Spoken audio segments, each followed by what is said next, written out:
All right, for this week's activity, I'm going to have you read a piece by Renato Rosaldo entitled Grief and a Headhunter's Rage, because it provides a really great example of an anthropological study of grief and mourning within a society.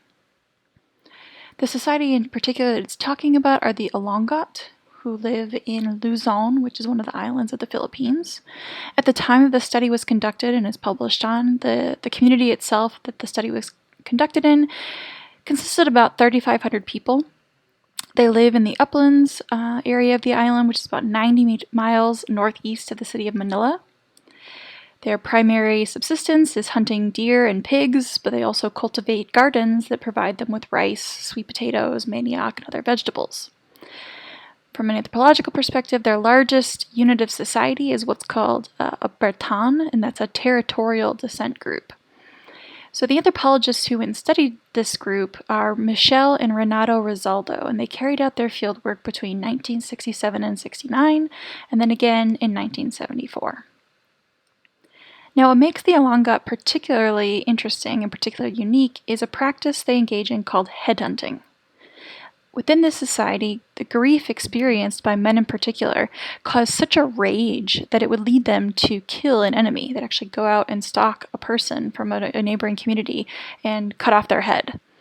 The tossing of the victim's head in their minds symbolized the tossing away of their burdens, their grief, their rage, because before that, they had been describing it as this feeling of feeling very heavy and entangled within the burdens of life. And so this allows them to just escape and alleviate themselves of that burden. How, as anthropologists, though, can we actually explain this type of practice? Well, for the Rosaldos, they questioned exchange theory. Are we talking about, life for a life, one person for another? These sorts of trade-off scenarios.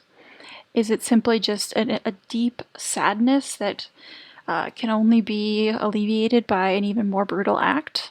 They also talk about in the article a bit about once there's a moratorium put on headhunting in 1972, you do see some people who start converting to Christianity as an option to further lessen their grief because they no longer have the outlet of headhunting as an option.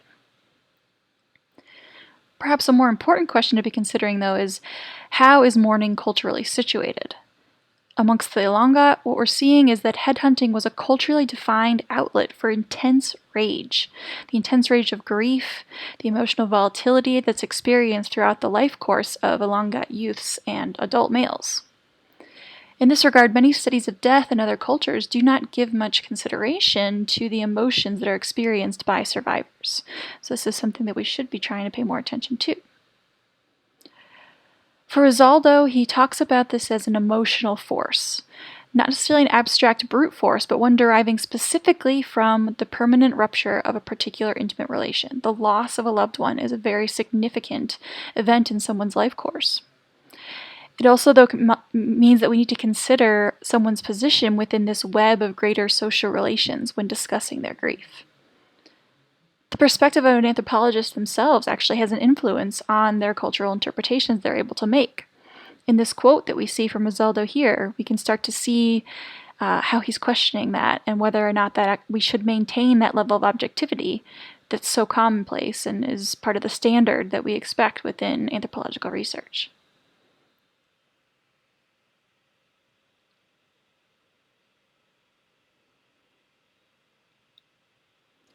What you should start to see in reading the article is that Rosaldo is really starting to rethink this concept of rituals, what they mean, and what they can really tell us as a subject of study in anthropology. When we look at death itself as a ritual, the studying of death as a case study removes us from that intense emotion and really dehumanizes the process of death in itself. We're not really feeling what those people are feeling in that case. But in reality, death is no more routine for the survivors than it is for the deceased. It's a significant impact. Someone's life ends, yes.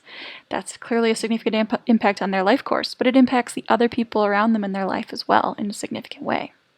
So as anthropologists, we need to consider whether or not the ritual we are witnessing, we are observing to learn about a society, are we actually getting into the deep cultural behaviors of a society through the particular ritual in which we're we're observing? Or is this just conventional practice? How do we actually really get to that deeper understanding and deeper meaning behind the actions and behaviors of a society other than our own? For death in particular, is the ritual process just a step in a lengthy series of ritual and everyday events, or is it actually an immediately transformative process? So, for the activity for this week, I want you to read through the Rosaldo piece yourself. There's a link and a PDF version of it in the module. And I want you to consider these two questions. So, ethnographers are meant to remain objective and detached from their subject of study. Describe how and why Rosaldo came to understand the Ilongot's practice of headhunting. And also, why does Rosaldo describe ritual as a busy intersection of social processes? You'll go ahead and type up those answers and upload them into the activity page when you're done.